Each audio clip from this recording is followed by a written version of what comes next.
I've got a painting to share with you today where I combine a few different watercolour techniques that I use in most of my paintings.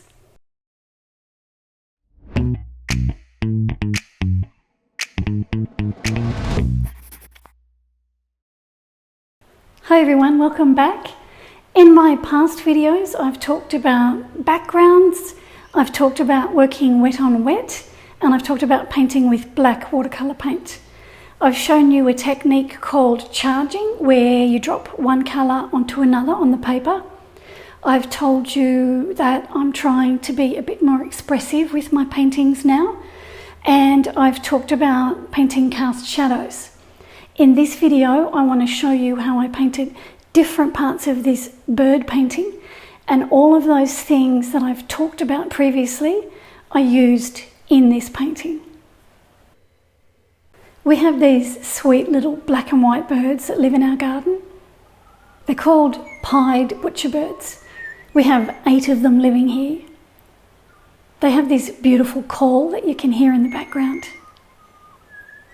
They sing a variety of different melodies, and they can sound like little opera singers when they get going.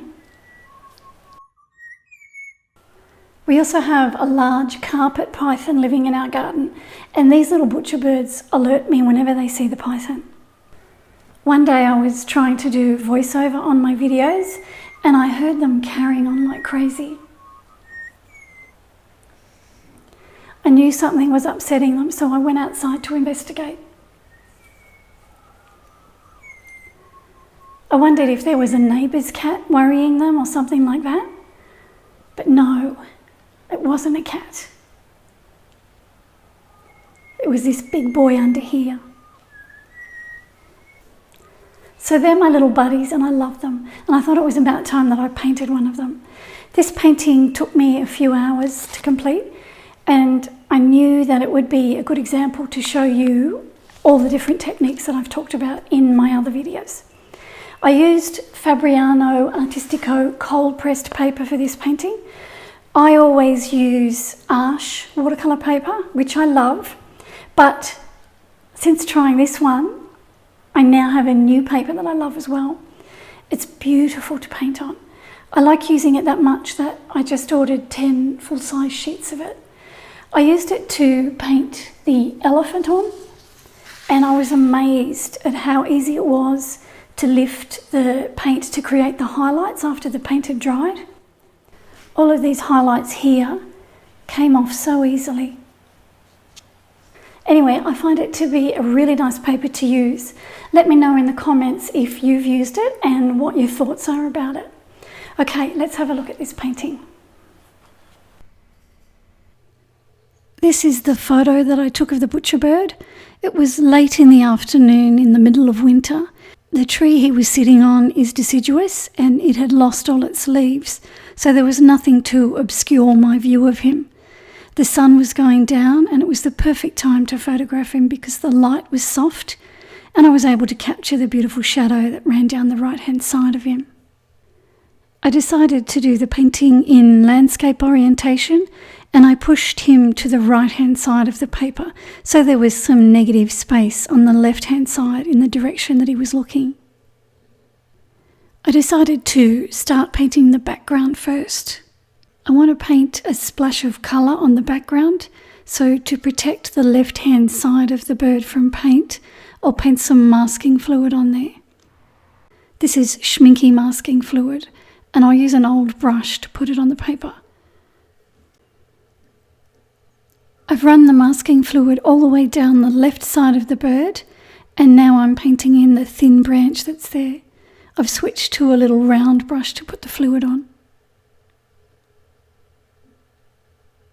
This is a paddle brush that I bought recently. It's 3 inches wide and it's fairly thin. I've been using this to paint my backgrounds lately. I use it because it's big and it gets the paint on the paper fast. And it stops me from fussing with the paint, which I have a tendency to do sometimes. So because of its size, it forces me to be a bit more expressive than I normally would. I'll wet it with some water before I pick the paint up with it. And then I pick the paint up and get the brush nice and wet. This colour is Winsor Newton's Brown Ochre. And then I paint it on right next to the bird on the left-hand side. And because I've got the masking fluid there, I can place the brush right against the edge of the bird. I sweep it over the paper and try not to fuss with it too much. I've also mixed up some grey paint with French ultramarine and burnt sienna, and I flick that across the wet paint. Now I want to mix some black up. I'm going to use 3 transparent primary colours. I've got transparent yellow, some Winsor blue, and some alizarin crimson. And I'm going to mix the 3 colours together to make a black. I take equal amounts of all 3 colours and I start to mix them together until I get a colour that I like. I decided to mix this colour so that I can put it on as a wash first. Pre-mixed blacks have a tendency to look flat and lifeless on a painting, so whenever I use black paint, I try to use other colours under it, and I'll mix other colours with it on the paper to give it some life. So my plan for this painting is to put this mixed colour on first, and then I will use some lamp black over the top in places to darken some areas. My hope is that this mixed colour will blend with the lamp black and stop it from being so dead and flat looking. The background has dried, so I can take off the masking fluid now. I've wet all of the black feathers on the head with some water, and now I'm using the black that I mixed up to start painting the feathers in. So I've taken it all around the head and then down onto the chest. This colour here you'll see on the lightest areas of the black feathers. Then I use my pre-mixed black paint straight out of the tube to darken the areas that I see are darker on the reference photo. So this colour that I have on my brush now is Winsor Newton's Lamp Black. The first layer of paint is still wet, so the colours blend together without creating hard paint edges. All I do is look at my reference photo and I determine where I see the darkest colour is, and that's where I put the lamp black paint. So this bird is darker on the right hand side. That has dried now, and as I knew that it would, it's not dark enough. So I need to darken the darkest areas with another layer of lamp black.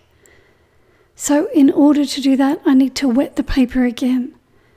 I don't want hard edges here on these feathers, so the water on the paper will allow me to keep the paint edges soft. Now I dried these black feathers with a hairdryer to make sure they were completely dry. I don't want to lift any of the paintwork that I've already done if I can help it. So here I'm giving it another layer of lamp black paint, just on those darker areas where I see that it's darker on the reference photo. You can still see that lighter black that I mixed up on the lighter areas of the black feathers. Now that needs to dry. This is a Pigma Micron waterproof archival black pen, and I'll use this to draw the eye in. All that black paint has dried, so I'm not smudging it.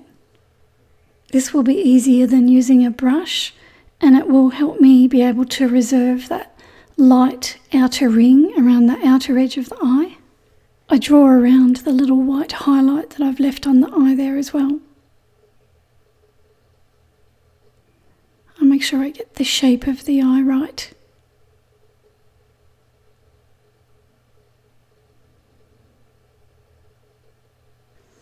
I've started working on these white feathers down here.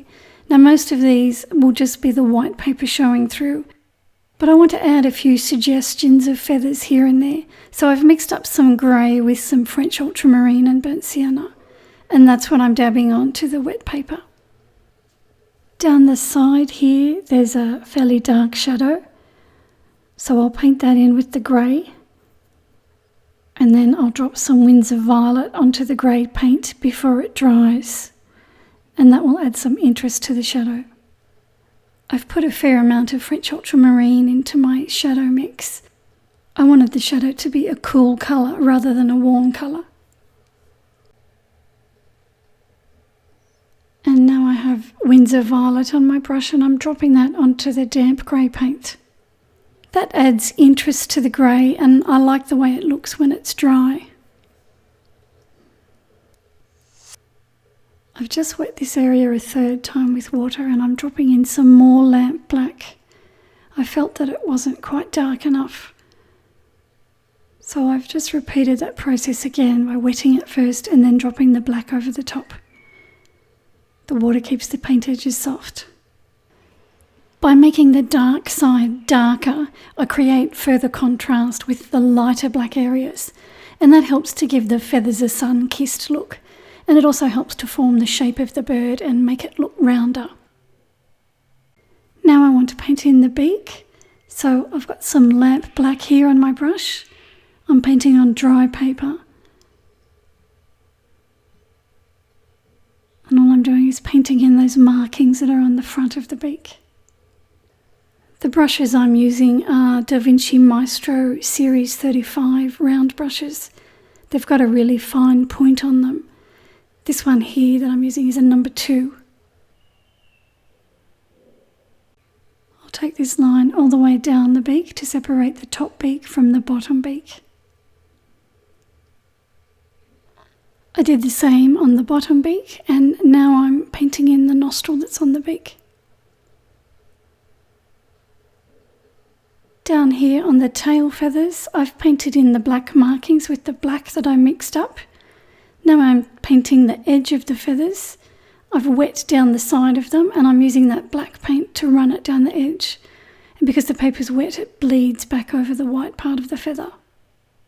And I do that on both sides of each feather. So that gives me an edge and it also separates one feather from the other. I'm starting to paint the branch now and I'm painting it in sections. I'm wetting a section at a time because I want to work on wet paper. I've used brown ochre, the same colour that I used on the background. So this section here I've just wet with water and now I'm applying the brown ochre. I want to leave some white paper showing on the branch.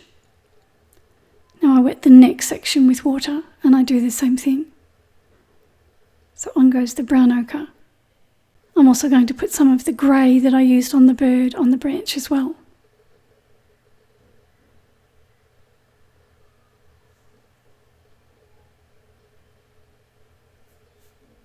So here's the grey that I mixed up. I repeat the colours that I've already used on the painting on the branch, just to tie everything together. So here I am further up the branch. I'm doing the same thing with the brown ochre and also the grey.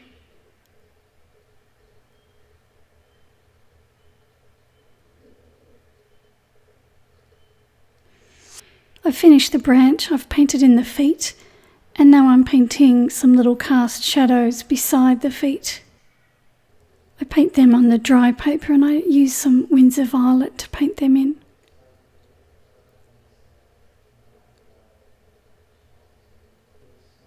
And that helps to lift the feet off the branch. I keep the shadow colour fairly pale, I don't want it to be too dark.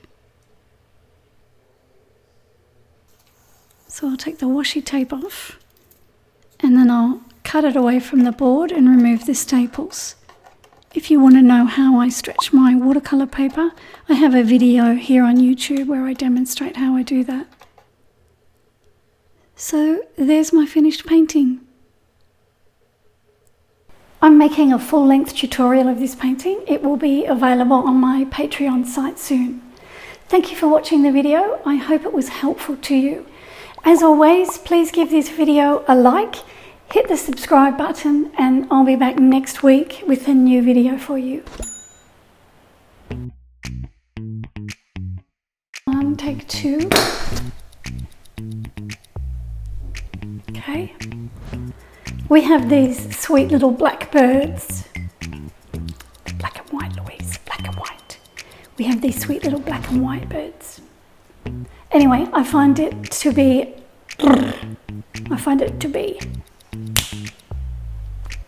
hear my butchers? The sweeties. And I was amazed at how easy it was to lift and paint.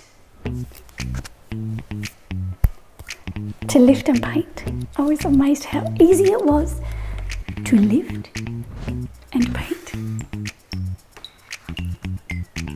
Yep. Size sheets of it. I used it to paint the elephant on, and I'll get it. In a full-length tutorial of this painting, it will be available on my Patreon. Say it again.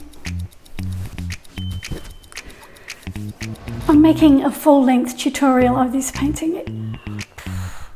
You can hear my butchers.